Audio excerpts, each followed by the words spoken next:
Let me be direct. We are in the midst of a rupture, not a transition.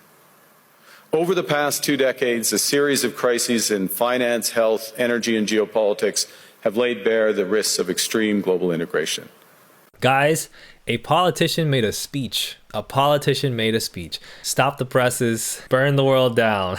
A politician made a speech, and people are lapping it up. They're loving it because people love speeches. And you know what? Speeches are interesting. They reveal a lot. They have a lot of words and information in them. Sometimes you can pull quotes from them and make them the first line of an essay that you submit in high school. But speeches are not policy. Speeches are not actions in the sense that we think of acting. And when we talk about Mark Carney's speech at Davos, the World Economic Forum in Davos, Switzerland, we're talking about a speech that is interesting, represents a type of global shift, but by no means represents some type of progressive hope for Canada nor for the world system. As a matter of fact, my argument is that a lot of y'all are coping. Canadians love to cope. Okay, I actually just saw this recently, which is ironically in response, right, to this Carney speech, which we'll get into. Oh, do you want anything from Canada? Civil rights? And this Twitter user responded saying, Canadians getting a little too loud about feeling superior as if they don't do the same shit in a different font, you know, and people are bringing up Indigenous genocide in Canada, and a bunch of liberals from Canada are mad about it. So Canadian liberals, they're back, they're in full effect. We've talked about them before. We've also talked about European liberalism and racism before on this channel, on live streams on the Elliot Sang channel that have been posted as VODs to the Elliot Sang Again channel. Today we're gonna talk about a new development in this, and it's not just liberals praising Carney, both inside and outside of Canada. It's also non-Canadians. It's sometimes Americans or other Europeans. I mean, he received a standing ovation at Davos. This speech, you know, even somebody like Adam Tooze, who I look at a lot, who does a lot of great analyses, is ultimately kind of swayed by like the grandeur of a speech like this. But what was said in the speech? Because people are acting like this thing was, you know, Che Guevara at the UN, as somebody in my chat pointed out earlier. He used a lot of big words. Trump will need an interpreter. This is like every single time, bro. Every single time any politician gives a speech, it's like, oh, Trump doesn't even speak this language. Get over yourselves, guys, okay? Some people use fancy words, some people don't. Doesn't matter. It's aesthetic. It's ephemeral, okay? What do these people actually think? What do they actually do? If we're not at the table, we're on the menu. Mic drop. There's a lot of people in the comments who don't identify as liberal that are agreeing with what Carney is saying. This gives me so much hope because it's not about parties. It's about coming together to protect our country. This actually, I mean, coming together to protect our country, if you say this type of thing in the United States, that usually means you're aligned with the right wing. It's not all that different for Canadians, to be fair. Acting like you have this very justified, hopeful, pro-Canada sentiment off of a speech like this, you know, it indicates the kind of nationalism. And, you know, if we get into it, like white supremacy and all that type of shit that is still rampant in Canada. There's no way Poilievre would be able to handle what's going on right now. Pierre Poilievre being the, you know, far-right candidate for prime minister that lost to Carney. Carney is the right person. Proud of Canada as always. We are steady, strong, smart, and resilient, etc., etc., etc. So this is Canadian Prime Minister Mark Carney. Okay, Mark Carney, former head of the Bank of England. He's been one of the most revered bankers in the world for some time. You know, a very studied guy, studious, knows a lot about economics and banking, and he is currently the Prime Minister of Canada. And this is our revolutionary, guys. This is our guy that's going to lead us to victory. This is the guy that is going to stand up to the United States on the world stage and move the world towards a more equitable, hopeful, peaceful future.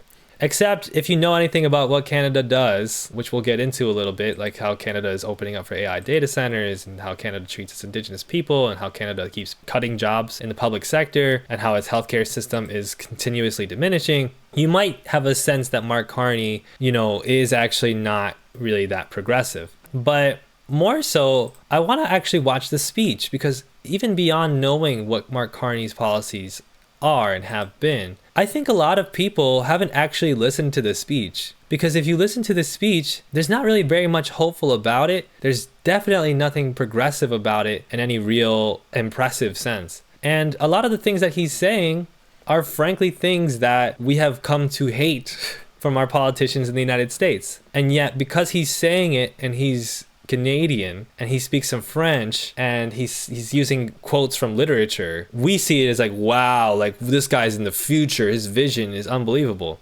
And we'll get into it, but I really think this is indicative of the fact that a lot of Canadians and Europeans are behind. Canada and Europe are in a state where they think that they're going to resist Trump. And they think that by using these pretty speeches and talking about, setting a new set of accountability and rules and international trade and all of that to appease global capitalist classes while also, kind of painting themselves as anti-imperialist, they think that this is the direction that they need to go in and that this is how to beat Trump. But liberal capitalism does not beat Trump. And Americans will be able to tell you that. But you guys don't like to listen to Americans. So again, let's listen to a Canadian. Let's hear what Mark Carney has to say. Submitted to no limits, no constraints. On the other hand, I would like to tell you that the other countries, especially intermediate powers like Canada, are not powerless. They have the capacity to build a new order that encompasses our values, such as respect for human rights, sustainable development, solidarity, sovereignty, and territorial integrity of the various states. Sovereignty and territorial integrity. Obviously, this Davos event was colored by geopolitical developments. Trump and his big talk about Greenland, which apparently he's come to some type of deal on that. And Europe feeling very threatened because, oh no, that's our colony. That's Denmark's colony. You can't just take Denmark's colony. That's colonialism, right? Europeans are funny, right? And all this stuff going on is this really, heightened, dramatic backdrop for what is usually a conference in which business leaders and politicians give speeches about how they like business and politics. There's never really much that goes on here. But because of this backdrop, these speeches took on a new importance. And I also there were some great chat comments. Surely the big banker has my best interests in mind, from Ruben Harrison a while back. Bro is the Hulk of neoliberalism. The real question is, will Carney's words match his actions? Just take a look at what his words are going to be and you'll see, he is acting on them, and that is actually part of the problem. Okay, let's get into the speech again. The power of the less power starts with honesty. It seems that every day we're reminded that we live in an era of great power rivalry, that the rules-based order is fading, that the strong can do what they can and the weak must suffer what they must. And this aphorism of Thucydides is presented as inevitable, as the natural logic of international relations reasserting itself. So this, again, is the kind of backdrop with Greenland and with, they're not going to bring up Venezuela because they support what happened in Venezuela, but the backdrop of NATO feeling quite offended and taken aback by Trump and his administration and their frankly bullying of NATO and, brazenness and just making these nonsensical decisions about foreign policy. So now Canada's the little guy, Oh, Canada and Europe, these little guys, man. Oh, we're just so small, It's just makes right in this global environment. And faced with this logic, there is a strong tendency for countries to go along to get along, to accommodate, to avoid trouble, to hope that compliance will buy safety. Well, it won't. Oh, we're not complying. Okay. You definitely aren't working with United States AI companies to build big data centers in Canada then, right? Because that would be inviting a lot of U.S. capital, which is the very force that you're up against, so to speak, into your home base and taking advantage of your land and your civilians, right? Okay. So what are our options? In 1978, the Czech dissident Václav Havel, later president, wrote an essay called The Power of the Powerless. And in it, he asked a simple question: how did the communist system sustain itself? And his answer began with the greengrocer. Every morning, this shopkeeper places a sign in his window: "Workers of the world unite." He doesn't believe it. No one does. But he places the sign anyway to avoid trouble, to signal compliance, to get along. It's pretty smart rhetorically to appeal to, anti-communist sentiment, anti-communist dissident Václav Havel in a room full of European anti-communists. Makes sense considering that, you're not a progressive yourself, right? But wouldn't this have been like a key to a lot of y'all that, hey, this guy, this anti-communist stuff that he's quoting, maybe it's a signal of his politics, right? No, Mark Carney's based, Mark Carney's leading the revolution, I get that he's using the comparison to speak about, consent and how systems of oppression work or whatever. I'm not an expert on Czech communism. I know a lot of people suffered from various different communist projects, but also a lot of people prospered, and there's a lot of conversation to have about that. Do not get at me. I'm not trying to have an argument with tankies right now or any type of leftist. I'm not making any position. All I'm saying is this anti-communist rhetoric is not there by coincidence. And because every shopkeeper on every street does the same, the system persists. Not through violence alone, but through the participation of ordinary people in rituals they privately know to be false. Havel called this living within a lie. The system's power comes not from its truth, but from everyone's willingness to perform as if it were true. And its fragility comes from the same source. When even one person stops performing, when the greengrocer removes his sign, the illusion begins to crack. Friends, it is time for companies and countries to take their signs down. 4 decades. So yeah, he's signaling, global, middle powers, let's just stop going along with it, essentially.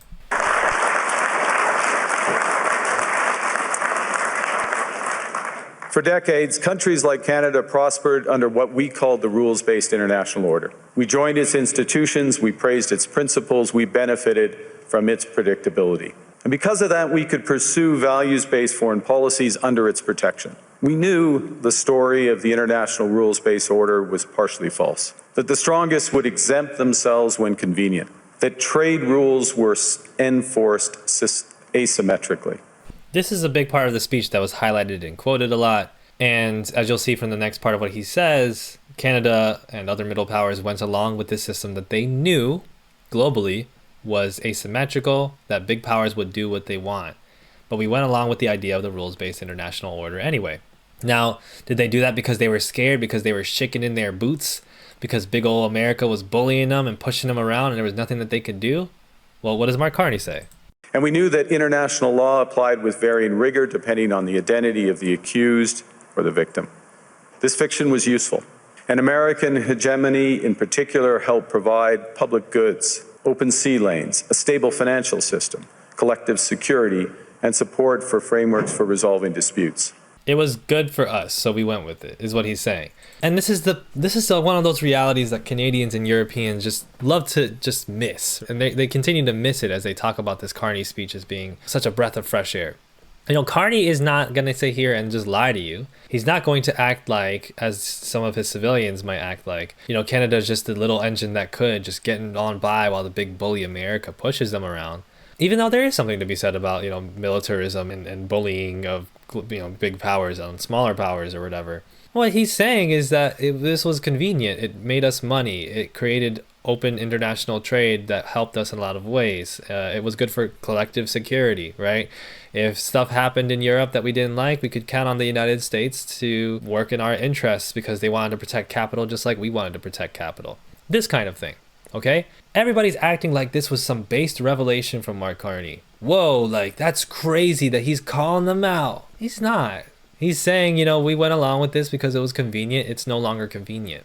Think about the implications of that. At the very least, it's certainly not some type of moral stance about injustice. There are vaguely, coded references to that stuff about, the identity of the accused and the accuser. But given his politics and given his stances on, everything from Palestinian solidarity to, what refugees get accepted when, his interest in the Board of Peace, it's clear that, this idea that he's standing up for the global South is very much not there. Let's continue. So we placed the sign in the window. We participated in the rituals, and we largely avoided calling out the gaps between rhetoric and reality. This bargain no longer works. No longer works. Let me be direct. We are in the midst of a rupture, not a transition. This was also a big quote, something that Adam Tooze was particularly kind of blown away by. We're in the midst of a rupture, not a transition. What he's saying is it's very clear that the United States have become this especially hostile actor. They've acted on the power that we've been scared to act on for a very long time because they have a current administration that is fascist, that is far right. And that far right administration is very much just interested in populism of a far right sort and is very much making incoherent decisions on the global stage that affect us negatively, whether it be the tariffs, whether it be, Greenland, etc. Over the past 2 decades, a series of crises in finance, health, energy, and geopolitics have laid bare the risks of extreme global integration. But more recently, great powers have begun using economic integration as weapons. And this is something that Carney has kind of throughout his career, or especially over the past 7 years, taken note of. Especially from the Obama administration, a global trade war began between the United States and China that was slowly escalated during the Obama era, that was ratcheted up during the Trump era, that extended to different, not allies of China, because China has only one ally, that's North Korea, but trade partners with China that also represented significant opposition blocks to the United States geopolitically. This is an astute observation in the sense that, reading a book from 2022 is an astute observation, right? All this stuff it's true, stuff that leftists have been saying. The rules-based international order is fraudulent, and we are in the midst of global crises that extend to all different facets, from the economic to healthcare and health to migration especially, and, climate change being a huge part of that on all fronts. And in the midst of that, is being exacerbated, especially by this trade war that the United States has waged with not just China, but increasingly with the rest of the world to try to rescue its losing position as the global hegemon. Tariffs as leverage, financial infrastructure as coercion, supply chains as vulnerabilities to be exploited. You cannot live within the lie of mutual benefit through integration when integration becomes the source of your subordination. Bars. Again, the point is not, I have this deep desire to champion the small powers, to champion the global south, to champion the oppressed. It's, we have been bullied the whole time, and we've been happy with being bullied because we've been happy vassal states. But the vassal state position is a weak one, and we have to do something about it now because it's clear that we're going to get bullied worse than ever if we don't. The multilateral institutions on which the middle powers have relied, the WTO, the UN, the COP, the very architecture of collective problem solving are under threat. And as a result, many countries are drawing the same conclusions, that they must develop greater strategic autonomy in energy, food, critical minerals, in finance and supply chains. And this impulse is understandable. I want to, also bring attention to, this is what is important about this speech, or interesting about this speech. He's saying we have economics, as the global powers do, the big powers, that we can use at our disposal to become more resilient in the face of being bullied by, the United States in particular. So we need to start focusing on developing those things and use that as a way to have leverage over the United States so that they can't just tell us to do what they want. When he starts getting into the Mark Carney plan, so to speak, and where Canada's at in terms of developing that infrastructure, as well as how this infrastructure, this economic autonomy can only work in coordination with other middle powers, meaning especially, NATO, the European Union, Oceania, the two oceanic imperial powers. It's going to become clear, and I'm going to make a very important point in my mind about why his solution doesn't work, and why it actually works to be one and the same with the same shit that we've been talking about for 5-6 years as being the problem. Does that make sense? So let's get into it, and you'll see what I mean. A country that can't feed itself, fuel itself, or defend itself has few options. When the rules no longer protect you, you must protect yourself. But let's be clear-eyed about where this leads. A world of fortresses will be poorer, more fragile, and less sustainable. And there's another truth. If great powers abandon even the pretense of rules and values for the unhindered pursuit of their power and interests, the gains from transactionalism will become harder to replicate. So, this is the point that he makes about, look, if each of us try to be autonomous and self-reliant on our own, it's still not going to work, especially because that kind of necessitates, or at the very least engenders, certain countries to start bullying other countries within the middle powers. If Canada and Australia and Denmark and France are all like, we got to invest in our military, we got to invest in our, minerals, we got to develop more autonomous economy. And then Denmark is like, okay, well, shit. I mean, in order to do that, we need a little bit more territory. That would help a lot. So we might have to do some imperial shit in Norway, in Denmark, or in Sweden. And now all of a sudden the Scandinavian powers are fighting each other. then global trade, especially global trade, which is, this benefits capitalists primarily, will become harder and harder to coordinate. And especially being that they're the middle powers, you don't want to play these big boy games when you're not a big boy. The United States will just simply sweep up and peacemake according to what best fits their interest. So again, this is reasonable realpolitik, right? Or realpolitik. This is reasonable political economic analysis. And this is why a lot of people are like, wow, he's so clear-eyed. He's so focused. He's really willing to discuss the crises. He's really willing to discuss what position that these other powers have to take. I understand to a degree why hearing that might feel refreshing or even, exciting to a degree. Again, as he starts talking about what he's going to do, anybody with real interest in social issues, anybody with real interest in everyday people will realize, oh, this is bad for us. This is bad overall. What he's going for is, from the standpoint of the capitalist classes of these countries, establishing stronger trade, but that has no reflection on actually addressing these crises as far as how they impact everyday people. Hegemons cannot continually monetize their relationships. Allies will diversify to hedge against uncertainty. They'll buy insurance, increase options in order to rebuild sovereignty. Sovereignty that was once grounded in rules but will increasingly be anchored in the ability to withstand pressure. This room knows this is classic risk management. Risk management comes at a price. But that cost of strategic autonomy, of sovereignty, can also be shared. Collective investments in resilience are cheaper than everyone building their own fortresses. Shared standards reduce fragmentations. Complementarities are positive sum.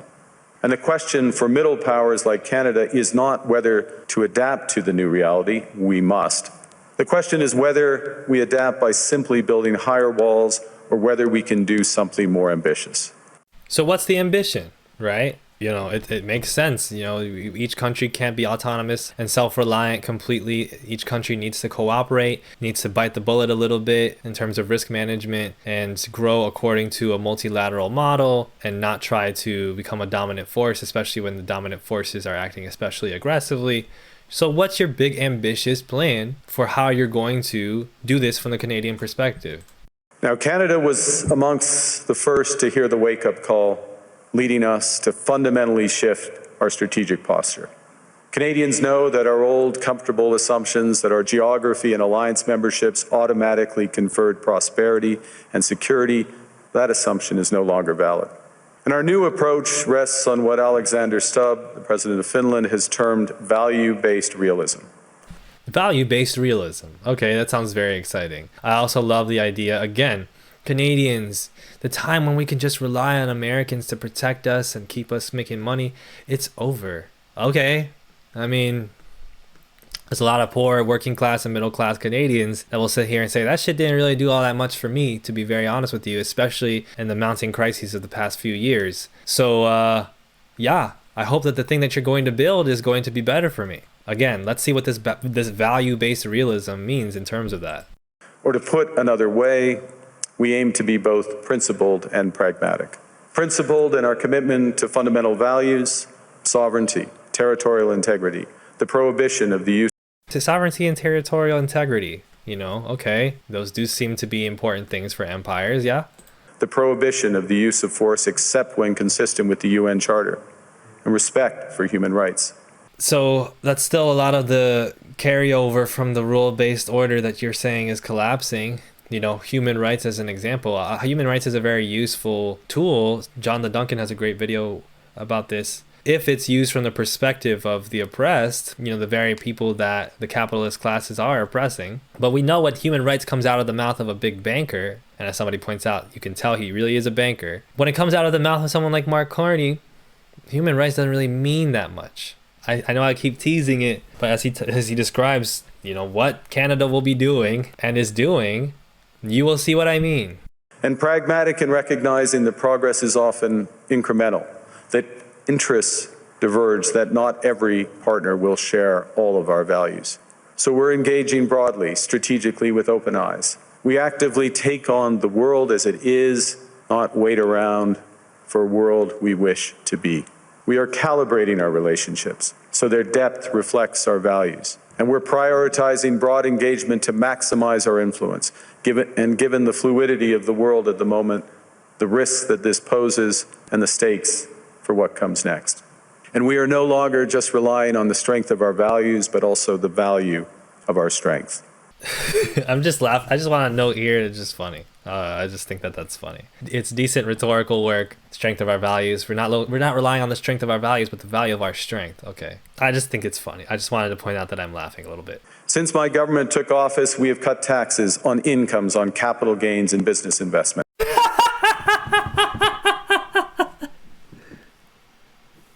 Y'all are suckers. Canadians, look at me right now. You're fucked. You're fucked. You guys are so fucked. Oh, we needed it. What we really needed in this country was a center-right politician who speaks very well.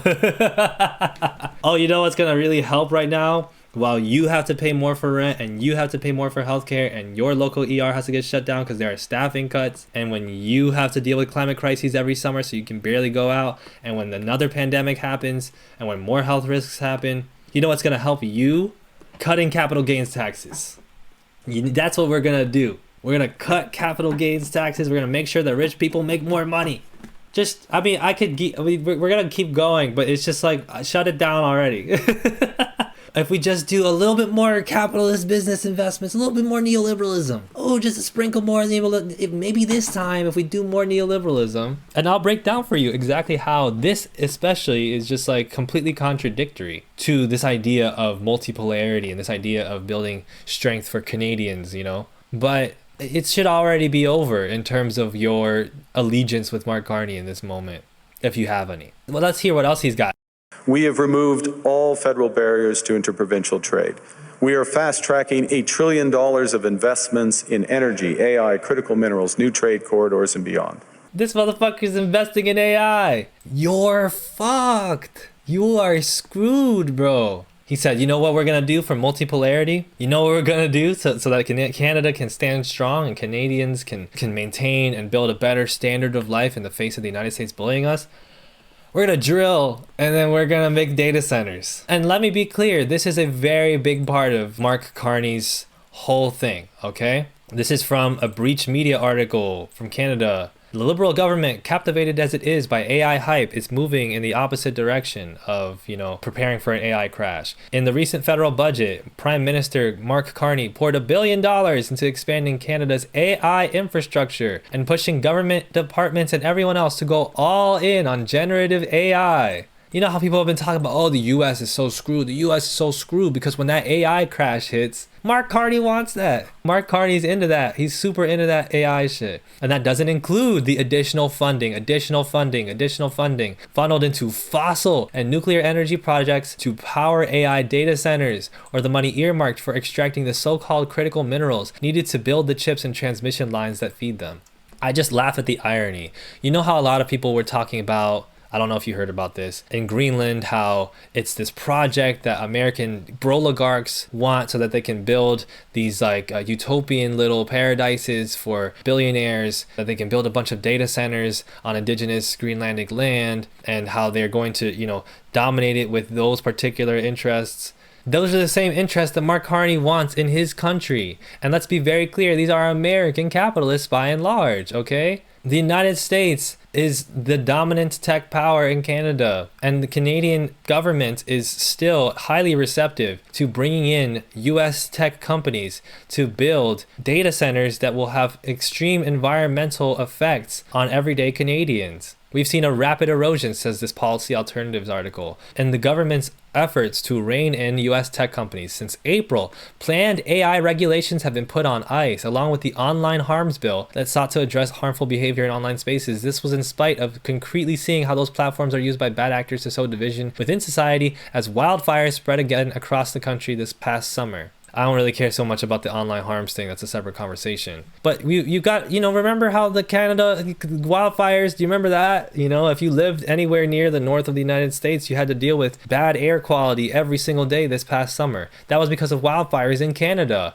an indigenous territory in Saskatchewan, right? And primarily for a lot of us. That is what Mark Carney is building. He's building a future in which you cannot breathe the air because he continues to want to use indigenous land and other land within Canada to extract critical minerals and to extract fossil fuels. Okay, and he's investing into green energy too, don't get me wrong. He's investing into electric vehicles and all of that, but he's especially interested in fossil fuels because it's profitable. It's profitable for those same capitalist classes that he's giving a discount on capital gains taxes. Yes, sir. More fossil capitalism. Yay, let's go. Exactly, is the age cultivator. More water wasted. The water wars are getting worse and worse, and people do not realize how bad it's getting. They're not doing regulations up there. That's the thing, Hermitaurus. They're not. And that heavy dependency on American companies is just another circular way in which these big powers that you're talking about having, autonomy in the face of, will continue to exert power over your country. These are people that are making money for massive American companies, okay? These same massive American companies are the ones that put Trump in office. These same deregulations that they're pushing for in your country are to benefit American companies who screw over Americans and are going to screw over Canadians more and more. This is a huge economic factor in how other countries are dominated by US interests. It's not just Donald Trump pressing a button that says, I want Greenland, but we got to have sovereignty. I understand that there's some degree to which you got to cut some deals, man, but goddamn, what's the point? Are you going to build anything really good out of it? Are you going to invest all of that money into Canadian welfare? We're doubling our defense spending by the end of this decade. Oh, okay, so the money is going to defense spending. The Canadian military. Oh, okay. Well, I suppose that does matter considering that, the United States is right on your border, but us here in the United States, if you care to hear what we have to say, have been saying for a long time that the budget goes disproportionately towards military spending, and that correlates with the budget not going to us, to our social services, to our infrastructure. And we're doing so in ways that build our domestic industries. And we are rapidly diversifying abroad. We've agreed a comprehensive strategic partnership with the EU, including joining SAFE, the European Defence Procurement Arrangements. We have signed 12 other trade and security deals on 4 continents in 6 months. The past few days, we've concluded new strategic partnerships with China and Qatar. We're negotiating free trade pacts with India, ASEAN, Thailand, Philippines, and Mercosur. So again, we're doing trade deals. We're doing a lot of trade deals, and okay, sure, you're doing a lot of trade deals. That is a part of it. That is, part of, if you want to rely less on the United States and build infrastructure and build up industries outside of the United States without relying on U.S. capital, that would be great.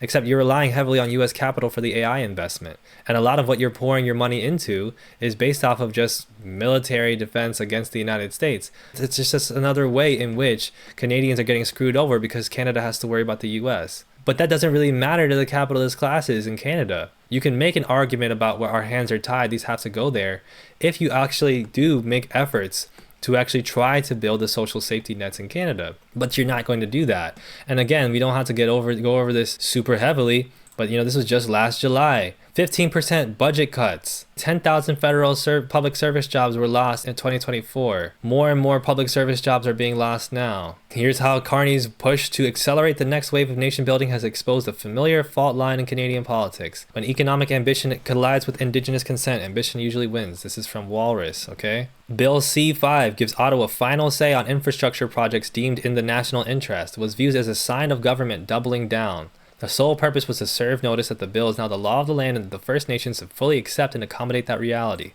Sure seems like there are some Canadians, some would say, native Canadians, the most Canadians of all of y'all, are suffering more and more under your regime.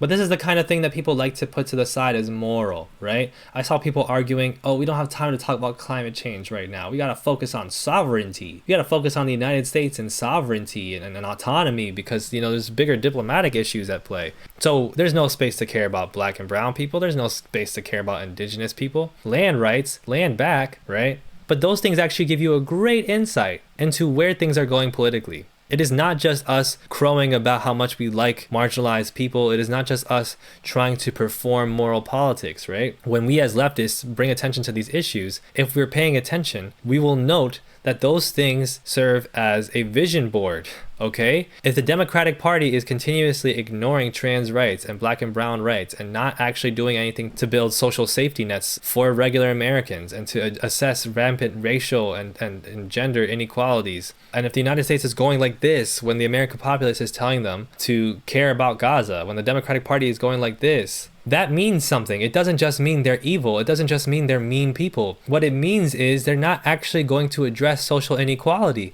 And if they're not going to address social inequality, guess what? Donald Trump wins. And this is where it all comes together. This is where it all is interconnected. And I have to credit Nelly, my executive producer, for helping me with a lot of these ideas because she's seen it very clearly. And she's told y'all, she's helped me with the videos where I've been telling y'all about Canadian and European racism, right? But y'all think it's just, oh, people are mean, people are bad, and not an indication of the actual politics of these countries, which is some people will die. Some people will be tossed to the side. Some people's needs will not matter. And if you have a government that is explicitly saying that, then that means that it will never have the solutions necessary to create social stability and better social welfare. And whenever you have lower social stability and lower social welfare, guess what? The far right wins. Because every single time the far right runs for an election now, they will look at the fact that you can't afford a house, you can't afford food, you can't afford to take care of your children. And they will blame that on immigrants. And they will put up amazing rhetoric about Canada first or whatever stuff amazes white Canadians. And you will see, if this thing continues in this direction, that by the next prime ministerial election, Mark Carney will be out of office. And this Pierre Poilievre that you think that you've defeated and his far right movement, they're gonna win. Same thing goes in Europe. The far right has been rising in Europe and liberal capitalism keeps being proposed. Well, if you just do reasonable solutions and multipolar trade deals with one another, then we can somehow circumvent the same forces that are causing our demise in Europe and Canada at the hands of the United States and its far right. No, what's going to happen is your far right is going to win because that liberal capitalism is going to create more and more social inequality and social instability that will make it harder for you to institute your policies, but moreover, it's going to make it harder for you to win office. And then what happens when the far right takes power? Anybody want to point out what the far right in Canada thinks of the United States? Anybody want to point out what Pierre Poilievre thinks of the United States? Thinks about trading with the United States? What do they think about China? What do they think about making deals with people outside of really the United States? They don't like it. So all this talk about multipolarity is going to be gone straight out of the window because the far right's going to come in and they're going to be like, I'm so sorry, United States. We'll give you whatever you want. We'll give you whatever you want. Crony capitalism. You cannot beat fascism with liberalism. You can only beat it with socialism. We're not asking Mark Carney to be a fucking Che Guevara. We have no pretexts, no illusions as to whether or not his politics are left-wing. Some of y'all apparently do, but those of us on the left, for the most part, understand that Mark Carney is a center-right politician. He's arguably to the right of Joseph Biden. And you know what happened to Joe Biden in this country. When the center-left party or the centrist liberal party continues to side with right-wing, neoliberal, austerity politics, the working classes and middle classes of that country become disillusioned with politics, they stop engaging, and or they start supporting far-right movements because at least those far-right movements are telling them that they want to solve their problems. Elliot is actually also being very reductive in generalizing the indigenous peoples too. There are hundreds of First Nations bands in Canada. What did I say that would ever negate the idea that First Nations peoples represent hundreds of different bands, hundreds of different groups? I'm using the term indigenous for a reason. All of them can fall under the category of indigenous, right? And they have land rights, right? And if those land rights are being disrespected, that is going to have significant impact on climate change, okay? This is another thing. I see a lot of leftists completely miss the point on this, as well as liberals. The land back thing, it's not just moralizing. It's not just people going, oh, I'm clutching my pearls because you people are so mean to indigenous people. It is that, but there's a logic to that. Because if you look anywhere in the world right now, whenever there is a struggle over climate issues, like drilling into preserved lands, the indigenous people are at the front lines defending those territories. If you do not give them land sovereignty, you will lose a lot of the power momentum that we have left in terms of opposing destructive policies for the climate. If indigenous folks regardless of what band they're a part of in Canada, are continuously having their land rights being stripped away from them, then they're continuously going to have a harder and harder time defending Canadians from more and more climate extraction. Meaning that the climate crises that we're going through right now, which is a runaway train to destruction, is going to get faster and worse. And the solution will be farther and farther away. Yes, there are some First Nation bands that support certain plans. There are companies in Canada that have Indigenous sovereignty and efficient drilling as united pillars of their, mission statement. Indigenous peoples are not one political bloc with one political opinion. That doesn't negate the fact that wherever, like I said, you see a struggle for land rights, it is hand in hand with a struggle against climate change. What are your thoughts on nuclear power? I'm not very informed on it. My understanding is that is ultimately not something that can be built very efficiently, especially in comparison to solar power, and thus is a kind of wishful alternative in certain ways to fossil fuel usage. And then always we have these reservations and these fears about nuclear power plants and what will happen to them. That's what I've heard. So this is what we're telling you. We're not just telling you, hey, you guys are mean, okay? But nobody will listen, right? Every single time somebody goes up and gives a pretty speech and uses big words and uses literary references, you guys are gonna go, oh, my hero, my savior is here. The same way that Americans, especially on the left spectrum, looked at Joe Biden in 2020, Dark Brandon. Oh, Joe Biden, we're finally, it's not perfect, but we're finally gonna get rid of the far right. Thank God we have competent governance for the first time. How did that work out for us? How did that work out for us? Do y'all want to remind us? Because you've been talking about it for a long time. The point about center-right parties that propose themselves to be liberal and left-wing is not just that they're hypocritical. It's not just that they're imperfect. It's not just that they're immoral. It's that they are ineffective at solving the crises and in fact continue to exacerbate them because they hand the far-right power on a silver platter. Same way we see right now in Minnesota, where, we have this Democratic governor who was propounded to be one of our more champions for progressive ideals, Tim Walz, former vice president candidate for Kamala Harris, barely lift a finger and continue to aid ICE agents as they terrorize Minnesotans, as they terrorize people in Minneapolis. I'm not an energy expert, to be fair, guys. That's why, and I gave y'all that preface, but yeah. And also, PC dude, and this is my last point on what you're saying. Obviously, there are different positions taken up by different First Nation camps and taken up within First Nation camps or within Indigenous, nations. The overwhelming force against climate change is Indigenous sovereignty. It's never been Democratic politicians. They've always been drill, baby, drill. It's never been white leftists. It's been Indigenous people. And so among these Indigenous groups, there are still conflicts that often favor the various Indigenous groups that are against this usage of the land, or at the very least, the usage of the land in the way that these, American primarily capitalists want to use them. And this is this is the thing, guys, right? Mark Carney didn't mention climate at all in that speech.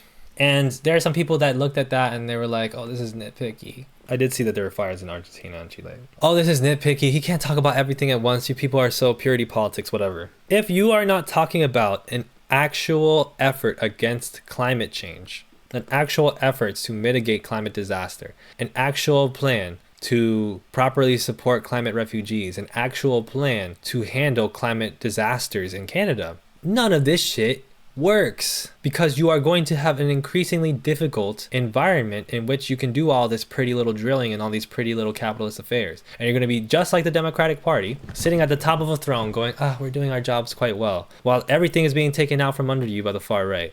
And when the far right wins, how did this happen? If y'all keep falling for this Mark Carney stuff and for these, Finnish politicians, these French politicians, these Belgian politicians, giving you rhetoric about sovereignty, giving you rhetoric about, colonialism and vassal states. And if you keep falling for this rhetoric, in a few years, you are going to be looking at the same situation as the United States is now, perhaps even sooner.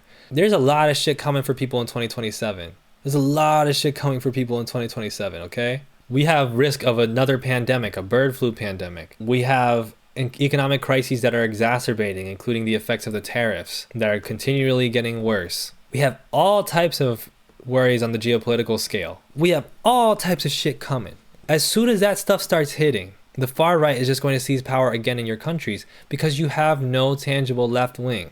This liberal equivocation It happens every time. Look, here's another example, right? All this talk about the United States and it's wielding its power and the big powers and what they want, and all this talk about, autonomy and human rights, and all this talk about, the accuser and the accused and their identities mattering more so than the actual justice. All this talk about, sovereignty of different peoples.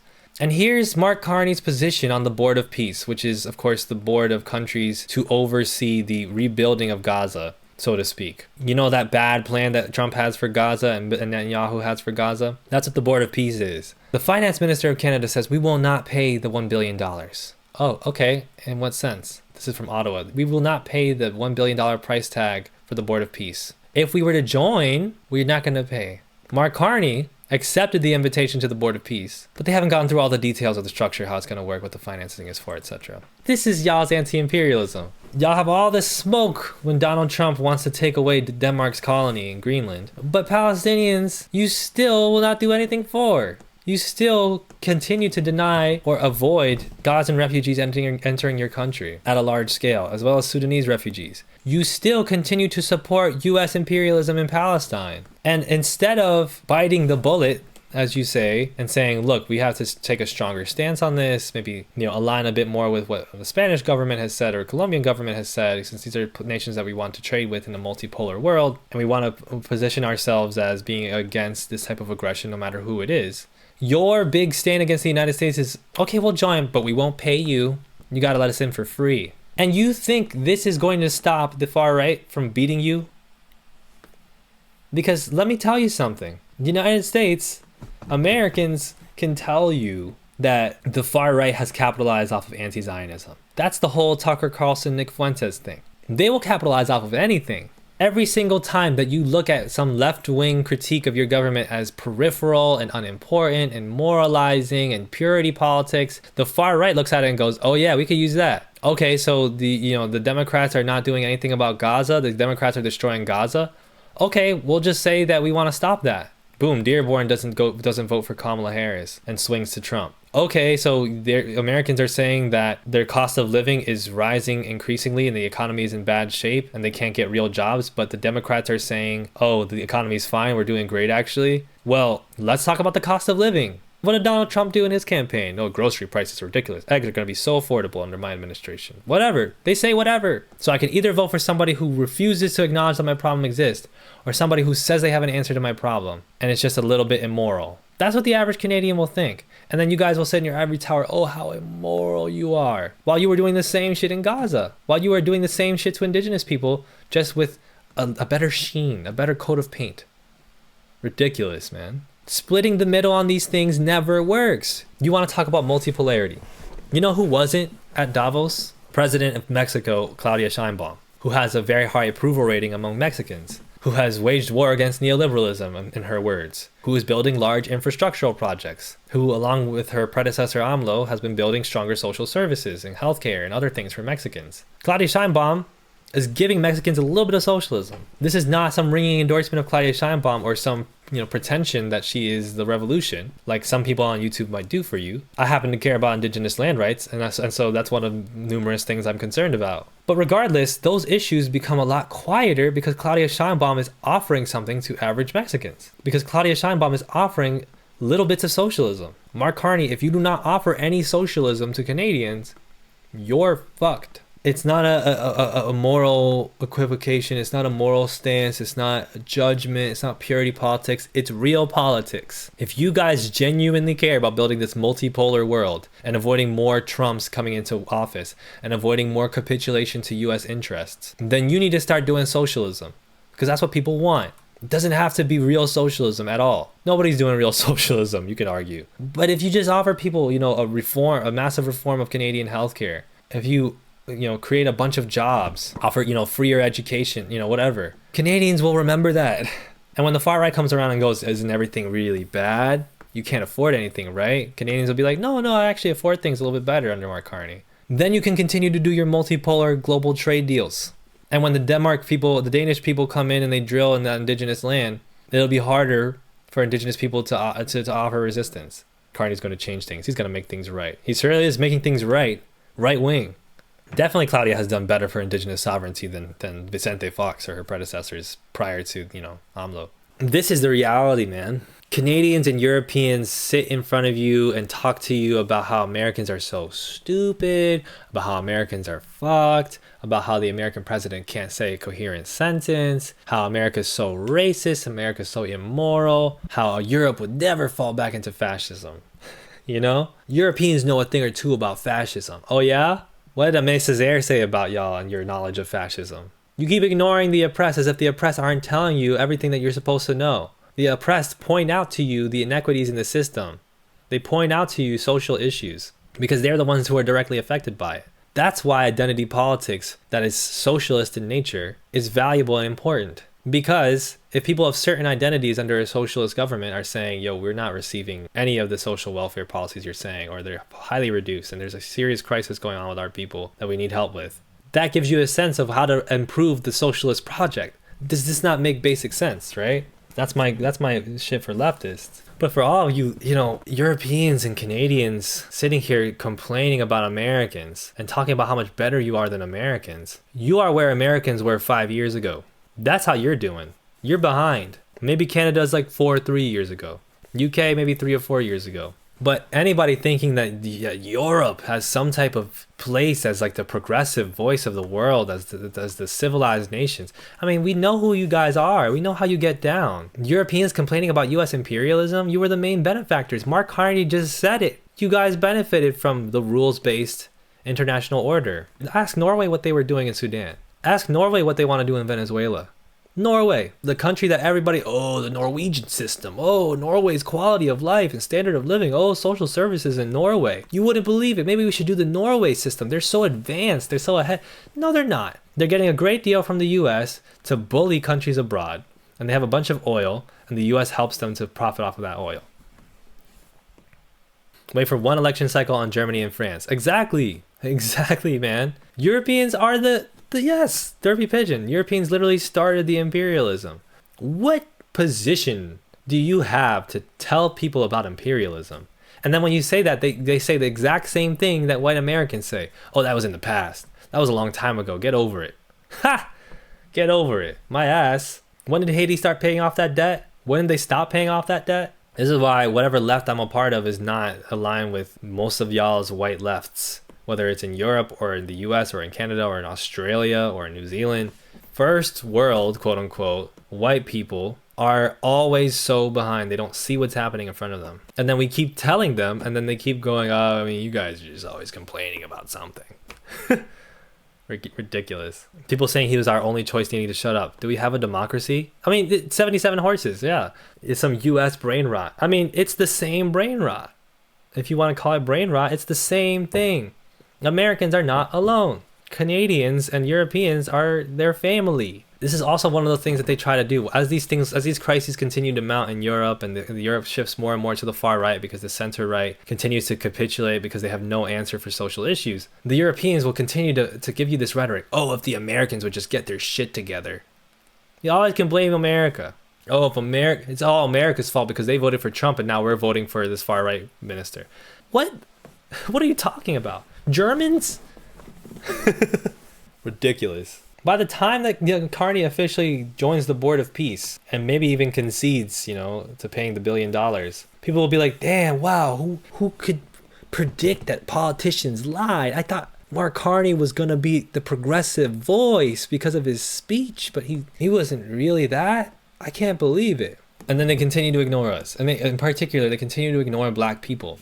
And this is, again, Nellie's super on point with this. She's helped me, see how much it connects specifically to 2020. Remember 2020? You remember COVID? Yeah, you remember that. You remember Black Lives Matter? Do you remember that Republicans were talking about taking down Confederate monuments? Remember when the Democrats and Republicans were listening and learning? You remember when defund the police for a couple of months was a viable political position? What happened then? What happened then to that liberation movement? What happened then when we were all, we were pushing the system in the right direction? Now people are waking up. Well, the Democrats didn't do actually anything. They continued to push in the opposite direction substantively. All of those movements died out, or they died out in the establishment. This is the same thing that's happening to Canada and Europe right now. Right now, they're talking about imperialism. Right now, the Canadians and Europeans, we have we have to stand up against America. We have to recognize that this is never going to work. The rules-based international order was always a lie. Okay, when this Greenland ship blows over, because everything Trump does blows over after a few fucking minutes. He has no attention span. He's doing all of this for aesthetic. It's all aura farming. Regardless, give it a few months, and what will the European politicians be saying then? 77 horses. Carney is so intelligent and personable. It makes him terrifyingly dangerous. Very, very few people in Canada seem to recognize this. To be honest, he seems pretty regular to me. I mean, sure, he's intelligent. I think if he was the head of the Central Bank of Canada, which I think he was before, and he was also the head of the Central Bank of England later on. Yeah, the governor of the Bank of Canada from 2008 to 2013. Yep. And then he became the governor of the Bank of England from 2013 to 2020. That's you, Mark Carney. You are not a politician. This guy's his political instincts are not that sharp. And the Liberal Party's political instincts are ridiculous. Ridiculous. And the reason that there are so many centrists in Canada, Chris Ruth, is because y'all are imperialists. Y'all are colonialists. This is a white supremacist settler colony. Of course you have people that don't understand that socialism is what's necessary. Of course you have people that don't understand that capitalism is actually bad and you can't just reform it.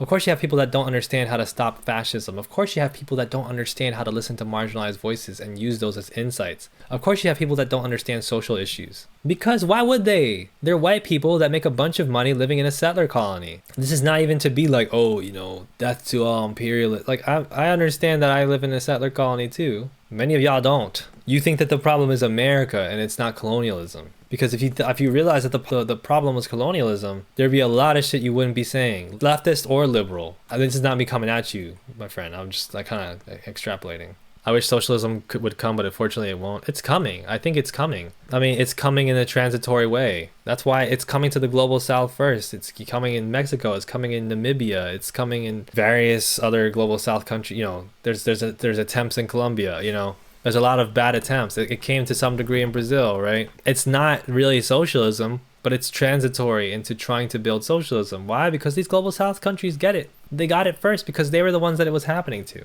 A white political leader could say the same thing that an African political leader said 30 years before, and people would be like, what intelligence? What incredible intelligence? How does he get this stuff? The people do yearn for socialism, Queen Neeks. Exactly. That is the point that I've been making over and over again, okay? That's why I say that. And maybe to some degree it's idealist. I'll be that. People want socialism. People want universal healthcare that works. People want to be able to afford food easily. They want to be able to have housing guaranteed to them. Universal housing. People want strong labor protections. People want ownership of the means of production, which is where it all has to lead to. And there's never been a world in which that has been possible. But it will come because people want it. And the more and more that people shift on these things, the better. But it's going to be long periods of transition and shifts and back and forths, especially as long as these elites continue to regurgitate the same nonsense. People want socialism. Some of them don't think that they do, which I know that sounds very pretentious of me to say, but people want socialism. A lot of people are doing, projects for economic solidarity building. Some of that stuff is going to emerge from the Organization Against ICE in the United States. There's stuff going on in the US that if you check in the left movements, you'll find out is pretty encouraging. It's not all just like social democrats arguing for Zoran as the revolution. It's people that are doing networks of worker co-ops that are designed to build economic sustainability and solidarity for poor peoples in Jackson, Mississippi, in Cooperation Jackson. People want that. That's why if you just avoid the catchphrases and the keywords, the vocabulary of certain things, and you just tell people this is what we should have, and this is how we can start building towards it, they agree with you. But politically, nobody speaks to that. Politically, you have a supposed left wing that would like nothing more than to destroy any left-wing thought. That would like for nothing more than for marginalized people to die out and shut up. And the only people that propose some type of solution, which is obviously cancerous and fake, to the problems that would be addressed by socialism are the far right. And that's why they win over and over again. Which is, again, this idea of building this united bloc between the middle powers, Canada and the European countries. If any one of y'all falls into the far right, that undermines the project significantly. And then you're going to be out here complaining, oh, it was going okay, and then France went far right, or Germany went far right, Austria went far right, Denmark went far right. Well, obviously, the tendency in all of these countries is to go far right. And if any one of them does, the project collapses. But you thought you could just banker it away, you know? You thought you could just economic shuffling. Ridiculous. Yeah, it's true, Diara. Socialism is and will be too aligned with capital, but you gotta just go forward, right? What we're trying to build is ultimately a better and better world. Hanging on to the ideology of it will miss the forest for the trees. They already are on the cusp of being far right. Look at what happened in France. The French left had to build a coalition in an emergency to try to stop the surging far right from winning the prime ministerial election. And ever since then, Macron has been just twiddling his thumbs and conceding more and more to the right wing anyway. These folks are not going to protect you. They're not your saviors. They're not that smart. They're really not that smart. Because if they knew what was best for them, they would be advocating for the things I'm advocating for. But you choose to believe that, you know, I'm just a dumb American and I'm just naive because I'm a leftist and da-da-da-da-da. And I will see you in 2 or 3 years where either Mark Carney suddenly becomes a based social democrat or whatever the fuck, or the far right surges in Canada again because the crises got crazy and he was exacerbating them.